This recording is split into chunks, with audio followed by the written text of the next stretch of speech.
एका डोंगराच्या पायथ्याशी एक लहानसं गाव वसलेलं होतं, रामनगर. त्या गावात सकाळी निमाच्या पानातून वाहणाऱ्या वाऱ्यात हलकीशी लोकधून मिसळलेली असायची. विहिरीवर पाणी भरायला येणाऱ्या बायकांच्या हसण्याचा आवाज फक्त गल्लीपुरताच नाही तर घराघरात घुमायचा. प्रत्येक अंगणात तुळशीचं रोप असायचं. याच गावात राहत होती शारदाताई, जिचा एकुलता एक मुलगा होता विनय. शारदाताईच्या आयुष्याचा एकच उद्देश होता, आपल्या मुलाला कायम स्वतःच्या ताब्यात ठेवणं, त्याला कुणाचाही होऊ न देणं. आणि मग एक दिवस त्या घरात आली सीमा. गरीब घरातली मुलगी, पण मनाने खूप श्रीमंत. तिच्या हातात जादू होती. ती जे काही भरतकाम करायची त्यात जणू प्राण यायचा. डोळ्यात मोठी स्वप्न आणि मनात एवढं धैर्य की पर्वतही तिच्या समोर नमतं घेईल. पण कुणालाच कल्पना नव्हती की ज्या घरात ती सून म्हणून येणार होती तिथे तिला सून नाही तर एक काम करणारी मशीन समजलं जाणार होतं. सीमेचं लग्न खूप थाटामाटात झालं होतं. आई वडिलांनी आपल्या परीनं सगळं दिलं, दागिने, कपडे, भांडी, सगळं काही. पण विदाई प्रत्येक घरात सारखीच असते. ढोल ताशांच्या आवाजाखाली आईचं मन तुटत असतं. सीमा, स्वतःची काळजी घे, सासू सासऱ्यांची सेवा कर आणि मोठ्यांचं ऐक. आणि लक्षात ठेव मुली, सासरचं घरच आता तुझं खरं घर आहे. हो आई, पण तूही लक्षात ठेव, मन खूप भरून आलं तर मी परत येईन. सीमेला माहीत नव्हतं की हा प्रवास तिला कुठे घेऊन जाणार आहे. समोर फुलांची सेज नव्हती तर काट्यांनी भरलेला मार्ग होता. रामनगर गावात पोहोचल्यावर जेव्हा सीमेने डोलीतून पाऊल ठेवलं तेव्हा दारात शारदाताई उभ्या होत्या. होटांवर असू होतं पण डोळ्यात थंड हिशोब दिसत होता. अगं, आलीस तर पाहू, किती कामाची आहेस, गरीब घरातली आहेस, दहेजही काही खास आणलेलं नाहीस. इथे येऊन राणी बनायचे स्वप्न बघू नकोस. मग नंतर विनय आणि सीमा त्यांच्या खोलीत बसले होते. तेव्हा विनय म्हणाला, सीमा, तू आनंदी आहेस ना? हो. अगं सीमा, आई थोडी कडक आहे पण मनाने वाईट नाही. तू तिला पाहून घाबरू नकोस, हळूहळू सगळं ठीक होईल. अहो ठीक आहे, पण विनयने जे सांगितलं होतं ती त्याची चूक होती. शारदाताई थोड्या कडक नव्हत्या तर त्या जणू दगडासारख्या होत्या. आणि दगड वेळेनुसार मऊ होत नाहीत, ते फक्त अजून कठीण होत जातात. लग्नाच्या दुसऱ्या दिवशी पहाट व्हायच्या आधीच शारदाताईंनी आपला खरा स्वभाव दाखवला.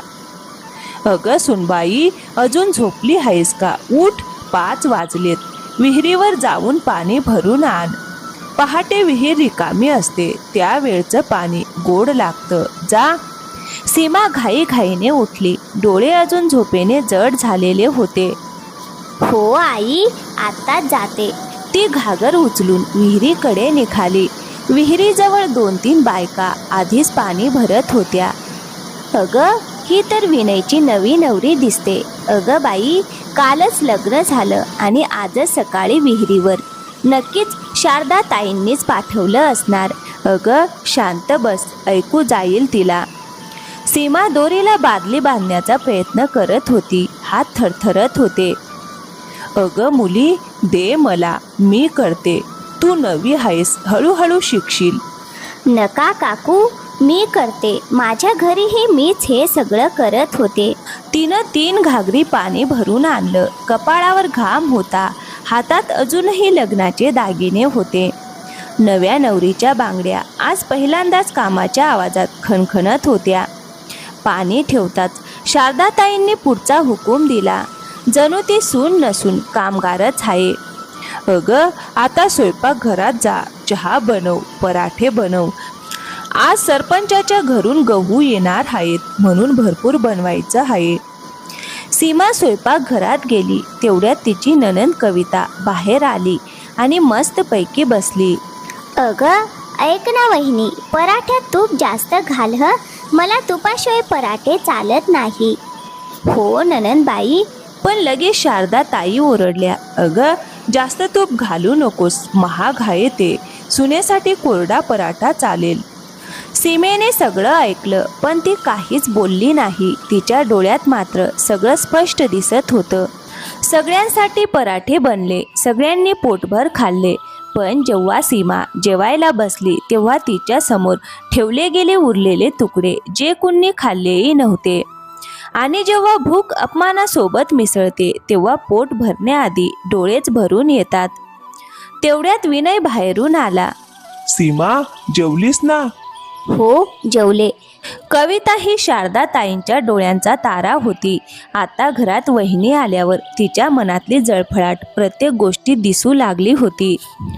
दुपारी सीमा अंगणात कपडे धुत होती. कविता तिथे आली आणि टोमणा मारत म्हणाली, अगं वहिनी, आमच्या घरात खूप काम असतं. तुझ्या घरासारखं नाही.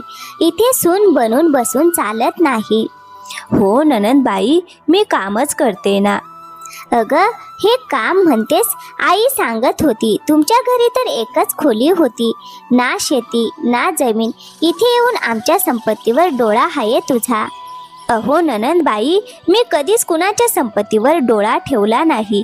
मी फक्त या घराची इज्जत राखायला आणि सेवा करायला आले. अगं वहिनी, सेवेचा दिखावा तर सगळेच करतात. आई, जरा बघा हिला. तेवढ्यात शारदाताई तिथे आल्या. अगं, काय झालं कविता? का ओरडतेस? आई, हिने मला उलट उत्तर दिलं. अगं सुनबाई, माझ्या लेकराशी उलट बोलतेस. नवी आली आहेस तर जिभेवर जरा ताबा ठेव. आई, मी काहीच बोलले नाही. मी फक्त एवढंच म्हटलं की मी काम करत आहे. अगं गप्प बस, माझ्याशी वाद घालू नकोस. आत जा. सीमा काही न बोलता आत निघून गेली, पण तिच्या डोळ्यातून अश्रू ओघळत होते. तिला असं वाटत होतं की या घरात तिचं ऐकून घेणारं कोणीच नाही. ती मनातच म्हणाली, हे देवा, हे घर आहे की तुरुंग? माझ्याकडून अशी काय चूक झाली आहे की आई आणि ननंदला मी आवडतच नाही. माझ्याशी असं का वागतात? लग्नाला 3 महिने झाले. तेवढ्यात विनयला शहरात नोकरी मिळाली. पगार चांगला होता, पण त्यासाठी त्याला गाव सोडून जावं लागणार होतं. त्या रात्री त्यांच्या खोलीत फक्त गप्पाच नव्हत्या तर भीतीही होती आणि थोडीशी आशाही. विनय आपलं सामान आवरत होता तेव्हा सीमा हलक्या आवाजात म्हणाली, अहो, ऐका ना, मी इथे एकटी कशी राहू शकेन? अगं, आई बाबा आहे तिथे, कविता आहे, तू एकटी नाहीस. आणि हो, मी दर आठवड्याला तुला फोन करीन, नक्की. अहो, ऐका ना, एक सांगू का? हो, सांग ना. आई कधी कधी म्हणजे थोडं. विनय लगेच मध्येच म्हणाला, सीमा, आई मोठी आहे, जुन्या विचारांची आहे. तू समजून घे, सगळं ठीक होईल. तू माझी बायको आहेस. तू जिथे असशील तिथे सगळ्यांना आनंदच मिळेल. सीमा शांत झाली. तिच्या मनातलं सगळं ती गिळून बसली. विनय गेल्यानंतर शारदा ताईचा खरा स्वभाव आणखीन उघड झाला. घरातील सगळी कामं सीमावर टाकली गेली. कविताला काहीच करावं लागत नव्हतं आणि सीमेला क्षणभरही विश्रांती नव्हती. अगं सुनबाई, आज शेतात पाणी द्यायचं आहे. बाहेर जा आणि येताना बाजारातून पीठ घेऊन ये. घरी आल्यावर कपडे धुवायचे आणि संध्याकाळी जेवण बनवायचं आहे. हो आई. आणि एक, शेतात गेल्यावर शेजारच्या बायकांशी गप्पा मारत बसू नकोस. काम कर आणि लगेच परत ये. सीमा शेतात गेली. तप्त उन्हात तासनतास काम केलं. पायांना फोड आले तरी ती चालत राहिली. कारण इथे सुनेचे फोड दिसत नाहीत, फक्त तिचं कामच दिसतं. घरी परतल्यावर ती थकून बसली. तेवढ्यात शारदाताईचा आवाज आला, अगं सुनबाई, बसलीस कशाला? सासऱ्यांची खोली अजून झाडायची आहे. जा, झाडून ये. हो आई. दारात उभे असलेले सासरे गणपत काका सगळं पाहत होते, पण काही बोलू शकत नव्हते. ते मनातच म्हणाले, बिचारी सीमा, शारदेने याच्यावर खूपच ओझं टाकलं आहे. पण मी काय करू? शारदा माझंही ऐकत नाही. मग रात्री जेवताना शारदा ताईंनी कवितेला विचारलं, काय ग, जेवण कसं झालं? ठीक आहे, पण डाळीत मीठ जास्त आहे. शारदाताई लगेच ओरडल्या. अगं ऐकलंस ना, डाळीत मीठ जास्त आहे. तुला साधं स्वयंपाकही नीट जमत नाही. माफ करा आई, पुढच्या वेळी मी लक्ष देईन. शारदाताईंनी आपल्या ताटातलं उरलेलं जेवण सीमाच्या दिशेने ढकलत म्हणाल्या. अगं हे घे, तुझ्यासाठी इतकंच पुरेसं आहे. ताजं जेवण खायची काही गरज नाही. सीमेने त्या वाटीकडे पाहिलं. थोडीशी डाळ आणि एक पोळी. अगं शारदा, सुनेला नीट जेवण दे, उरलेलं नको. बिचारी दिवसभर काम करते. अहो तुम्ही तुमचं जेवण करा. घर कसं चालवायचं मला चांगलं ठाऊक आहे. अहो तुम्हाला घरातल्या गोष्टींमध्ये पडायची काही गरज नाही. सीमा शांत बसली. तिच्या डोळ्यात पुन्हा अश्रू दाटून आले. त्या रात्री सीमा तिच्या खोलीत एकटीच बसली होती. डोळे पाणावलेले, मन खूप जड झालेलं. अहो ऐका ना, तुम्ही कुठे आहात? काश तुम्ही इथे असता. देवा, तू सगळं पाहतोयस ना, मला हे सगळं सहन होत नाही. तेवढ्यात फोन वाजला. आठवड्यातून एकदा विनय फोन करायचा, पण प्रत्येक वेळी शारदाताईच आधी फोन उचलायच्या. जणू तो फोन नव्हे तर कुणाचा हक्कच उचलत असाव्यात. हो मुला, कसा आहेस? तिथं सगळं ठीक आहे ना? हो आई, सगळं ठीक आहे. सीमा कशी आहे? अरे ती अगदी मजेत आहे. छान खाते पिते, गाणी म्हणते, एकदम ऐशात आहे. तू कशाला काळजी करतोस? तुझ्या कामावर लक्ष दे. आई, फोन तिला दे ना. खूप दिवस झाले बोलणं झालं नाही. अरे मुला, ती आता विहिरीवर गेली, नंतर देते. शारदाताईंनी असं बोलून फोन ठेवून दिला. त्या स्वयंपाकघरात गेल्या, जिथे सीमा काम करत होती. अगं ऐक, विनयचा फोन आला होता, पण तुला देण्याची गरज वाटली नाही. आणि लक्षात ठेव, तू जर त्याला काही सांगितलं तर तुला या घराबाहेर काढून टाकीन. नाही आई, मी काही सांगणार नाही. फक्त मला घराबाहेर काढू नका. अगं गप्प बस आणि काम संपव. आणि जेव्हा शांतता भीती बनते तेव्हा माणूस बोलणं विसरत नाही तर तुटायला शिकतो. एक दिवस सीमेला जोराचा ताप आला. ती रात्रभर थरथरत होती. सकाळी उठणंही कठीण होतं, पण या घरात सुनेची तब्येत महत्त्वाची नव्हती. महत्त्वाचं होतं ते फक्त काम. सीमा विहिरीवर गेली. पाणी भरायचा प्रयत्न करत होती, पण हातातून बादली सुटली आणि थेट विहिरीत पडली. दुरून दयावंती काकू हे सगळं पाहत होत्या. त्या धावत आल्या आणि म्हणाल्या, अगं मुली, तू आजारी आहेस, इथे का आलीस? चल बस जरा. काकू, आईने पाठवलं. नकार दिला असता तर त्या रागावल्या असत्या. अगं हा कसला अन्याय आहे. तापात सुद्धा काम करायला लावतात त्या. चल मी तुला घरी सोडते. त्या सीमेला घरी घेऊन आल्या. अगं शारदा, सुनेला ताप आहे, आज तिला आराम करू दे. अगं, हिला काही होत नाही. ही सगळी नाटकं करते घरचं काम टाळण्यासाठी. अगं शारदा, ही पण माणूसच आहे, जनावर नाही. मुली आज जा, जरा आडवी हो. काकू निघून गेल्या. शारदाताई आत आल्या आणि सीमेकडे कठोर नजरेने पाहत म्हणाल्या, अगं आज त्या म्हातारीमुळे तुला सोडते, पण उद्यापासून काम थांबायला नको, लक्षात ठेव. सीमा उशीला मिठी मारून पडून राहिली. डोळ्यातून सतत अश्रू वाहत होते. तिला तापापेक्षा जास्त भीती वाटत होती की हे घर तिला हळूहळू संपवून टाकेल. ताप उतरल्यावर तिसऱ्या दिवशी रात्री घरात सगळे झोपले होते. सीमा हळूच उठली. आवाज न करता तिने जुना संदूक उघडला. त्यातून आईने दिलेला एक कापडाचा तुकडा काढला आणि एक सुई, काही धागे. तिलाच कळत नव्हतं की ती का उठली आहे. कदाचित म्हणून की जेव्हा आयुष्य माणसाला तोडायला लागतं तेव्हा तो काहीतरी असं करतो जे त्याला पुन्हा जोडतं. ती दिव्याच्या मंद प्रकाशात बसली आणि भरतकाम सुरू केलं. हळूहळू तिचे हात लयीत फिरू लागले. आई म्हणायची, मुली, तुझ्या हातात जादू आहे, ती कुणीच तुझ्याकडून हिरावू शकत नाही. आई, आज तुझं बोलणं खरं वाटतंय. त्या रात्री सीमेने स्वतःला पुन्हा आठवण करून दिली की ती फक्त कुणाची सून नाही तर ती सीमा आहे, स्वतःची ओळख असलेली. मग दुसऱ्या दिवशी दुपारी शारदाताई शेजारणीकडे गेल्या होत्या आणि कविता झोपली होती. सीमा शांतपणे दयावंती काकूंच्या घरी गेली. हातात तेच भरतकाम केलेले कापड होतं. अगं मुली, ताप उतरला का? सीमेने कापड पुढे करत म्हटलं. काकू हे बघा. अरे बापरे, हे तू केलंयस? हे तर शहरातल्या दुकानात विकलं जातं. हो काकू, आईंनी शिकवलं होतं, लहानपणापासून करत आले. अगं सीमा, ऐक, जवळच्या शहरात दर रविवारी एक बाजार भरतो. तिथे अशा भरतकामाची वस्तू खूप विकली जातात. ओढणी, साडी, कुर्ती जर तू तयार केलीस तर मी ते बाजारात नेऊन विकून आणीन. पण काकू, आईला कळलं तर? अगं आधी तू बनव, मग बघू काय होतं ते.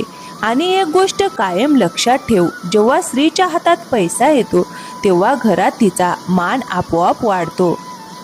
ठीक आहे काकू, मी प्रयत्न करते. काकूंनी सीमेला एक नवी वाट दाखवली होती, पण त्या वाटेवर चालणं सीमेलाच होतं. आणि ते काही सोपं नव्हतं, कारण शारदाताई तिला पाणी प्यायला सुद्धा वेळ देत नव्हत्या. मग भरतकाम करणं तर फार दूरची गोष्ट होती. एक दिवस दयावंती काकूंनी सीमेला भरतकामासाठी एक साधं कापड दिलं. सीमेने पूर्ण रात्र जागून त्यावर सुंदर भरतकाम केलं. दुसऱ्या दिवशी काकूंनी ते बाजारात विकलं आणि पैसे सीमाच्या हातात ठेवले. हे घे मुली, ही तुझ्या कष्टाची कमाई आहे. सीमाचा आत्मविश्वास पुन्हा जागा झाला आणि तिने आयुष्यात एक पाऊल पुढे टाकलं. मग एके दिवशी संध्याकाळी विनयला एक पत्र मिळालं. हे सीमेनं लिहिलं आहे. तो जसजसा वाचत गेला तसतसं त्याच्या मनातला विश्वास ढासळत गेला. ज्याला तो आईचा कडक स्वभाव समजत होता, कदाचित ते त्याहून खूप अधिक होतं. सीमा, तू हे सगळं एकटीने कसं सहन केलंस? मग 2 दिवसांनी कुणालाही न सांगता विनय अचानक रामनगर गावात परतला. अरे मुला, तू असा अचानक? आई, सीमा कुठे आहे? अरे, स्वयंपाक घरात असेल. सगळं ठीक आहे ना? विनय काही न बोलता स्वयंपाकघराकडे गेला. सीमा चुलीवर स्वयंपाक करत होती. सीमा, ती मागे वळली आणि त्याला पाहून थबकली. अहो, तुम्ही असे अचानक? अगं, हे सगळं काय आहे? अहो, काही नाही. आता तरी खरं सांगशील का सीमा? सत्य कधीच एकदम बाहेर येत नाही. ते तुटलेल्या बांधासारखं हळूहळू वाहतं आणि मग सगळं वाहून नेतं. सीमा हळूहळू बोलू लागली. अहो, मी विचार केला तुम्हाला त्रास नको द्यायला, पण आईने मला कधी सून म्हणून मानलं नाही. काम टोमणे, भूक, भीती आणि वरून मनूस असं म्हणणं. अगं, काय बोलतेस? आईने तुला असं म्हटलं? हो. विनय रागाने बाहेर गेला. सीमा त्याच्या मागेच गेली. तो शारदाताई समोर उभा राहिला आणि म्हणाला, आई, एक प्रश्न विचारू का? सीमेने असं काय केलं की तुम्ही तिला मनहूस म्हटलं? अरे मुला, मी जे काही बोलले ते घराच्या भल्यासाठीच बोलले. ती आल्यापासून घरात काही शांतता राहिली नाही. आई, शांतता गेली की तुमचा ताबा कमी झाला. शारदाताई क्षणभर दचकल्या. दादा, तू आईशी असं बोलणार का आता? अगं, आणि तू वहिनीला नोकर समजत होतीस का? विनय, तुझ्या बायकोवर खूप अन्याय झाला आहे. शारदाताई आश्चर्याने त्यांच्याकडे पाहत म्हणाल्या. अहो, आता तुम्हीही? हो शारदा, मी खूप दिवस गप्प राहिलो, पण आता नाही राहणार. घरातली सर्वात जड गोष्ट भिंती नसतात, तर वर्षानुवर्षे साठवलेल्या शांतता असतात. आणि त्या दिवशी एक जुनी शांतता तुटली. तेवढ्यात शहरातून बातमी आली. विनय ज्या कारखान्यात काम करत होता तो काही महिन्यांसाठी बंद होणार होता. म्हणजे घराची कमाई थांबणार होती. घरात आधीच खर्च वाढलेला होता. पहिल्यांदा शारदाताईंच्या चेहऱ्यावरचा गर्व भीतीत बदलला. अरे, आता आपलं घर कसं चालणार? आपल्याला काहीतरी उपाय करावाच लागेल. सीमा शांतपणे आत गेली. तिनं तिचं भरतकाम केलेलं सामान आणि काही पैसे आणले. आई, हे काही कामाचे पैसे आहेत आणि अजून 2 ऑर्डर मिळाले आहेत. तुम्ही परवानगी दिलीत तर मी अजून काम करू शकते. परवानगी नाही सीमा, तुला यासाठी सन्मान मिळायला हवा. सुनबाई, मी तुला इतका त्रास दिला. त्यांचा आवाज थांबला. शारदाताई सीमेकडे पहिल्यांदाच वेगळ्या नजरेने पाहत होत्या. मग दुसऱ्या रविवारी गावाजवळच्या बाजारात दयावंती काकूंनी सीमेने बनवलेले दुपट्टे, उशांचे अभरे आणि ब्लाऊज पीस छान मांडले. पहिल्यांदा सीमा घराच्या 4 भिंतीबाहेर स्वतःच्या नावाने उभी होती. लोक आश्चर्याने म्हणत होते, अरे वा, हे सगळं हाताने केलंय का? हो, सीमेने स्वतःच्या हाताने भरतकाम केलंय. माझ्या मुलीसाठी हा दुपट्टा ठेवून द्या. हे डिझाईन मला खूप आवडलं. मला 4 अभरे हवे आहेत. खूप सुंदर आहे. तुझ्या हातात तर जादू आहे मुली. काकू, इतकं सगळं? अगं, पाहिलंस ना, जिला घराने नाकारलं तिलाच आज जग ओळखतंय. त्या दिवशी संध्याकाळपर्यंत सीमेने बनवलेले जवळजवळ सगळं सामान विकलं गेलं आणि आयुष्यात पहिल्यांदाच ती घरी परतली तेव्हा तिचे हात रिकामे नव्हते. तिच्या कष्टाचा सन्मान तिच्यासोबत होता. त्या रात्री शारदाताई शांत बसल्या होत्या. सीमा, हो आई. शारदाताईंचा आवाज थरथरत होता. मी तुझ्याशी खूप चुकीचं वागले. तुला सून नाही ओझं समजलं, तुला मनहूस म्हटलं, पण अशुभ तर माझं वागणंच होतं. जर शक्य असेल तर मला माफ कर. आई, आपल्याच माणसांशी हिशोब ठेवत नाहीत. फक्त आता मला सून नाही तर तुमची मुलगी समजा. शारदाताई रडू लागल्या. हळूहळू घर बदलू लागलं. अंगण तेच होतं, भिंतीही त्याच होत्या, पण वातावरण बदललं होतं. आता सकाळी सीमा एकटी विहिरीवर जात नव्हती. कविताही तिच्यासोबत जायची. स्वयंपाकघरात टोमणे नव्हते, तर प्रेमाने गप्पा होत होत्या. गणपत काका आता गप्प बसत नव्हते आणि विनय प्रत्येक गोष्टीत सीमेला बरोबरीने स्थान देत होता. अंगणात सीमा भरतकाम करत बसली होती. तिच्या शेजारी गावातील 2 मुली शिकत होत्या. सीमा, आता तुझं काम संपूर्ण गावात प्रसिद्ध झालं आहे. आपल्या सुनेने घराचं नशीबच बदलून टाकलं.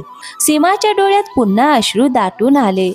अगं, मी सांगितलं होतं ना, तू जिथे राहशील तिथे आनंदच असेल. अहो, आनंद तेव्हाच टिकतो जेव्हा त्याला सन्मान मिळतो. अगं, आता तुला कायम सन्मान मिळेल. तर मित्रांनो, या कथेतून आपल्याला एकच शिकवण मिळते. प्रत्येक घरात एखादी सीमा असते जी शांत राहते म्हणून तिला कमकुवत समजलं जातं, जी सहन करते म्हणून तिचं दुःख लहान मानलं जातं. पण खरं असं आहे, स्त्री जर तुटली नाही तर ती घराचं नशीब बदलू शकते. तिला मनहूस म्हणणं सोपं असतं, पण तिच्या कष्टांची किंमत ओळखणं कठीण असतं. आणि ज्या दिवशी घर हे ओळखतं त्या दिवशी तीच सून लक्ष्मी बनते. तर मित्रांनो, कसा वाटला आजचा व्हिडिओ? आवडला असेल तर व्हिडिओला एक लाईक करा, शेअर करा आणि हो, चॅनलवर नवीन असाल तर प्लीज चॅनलला सबस्क्राईब करायला विसरू नका. थँक्यू. धन्यवाद मित्रांनो.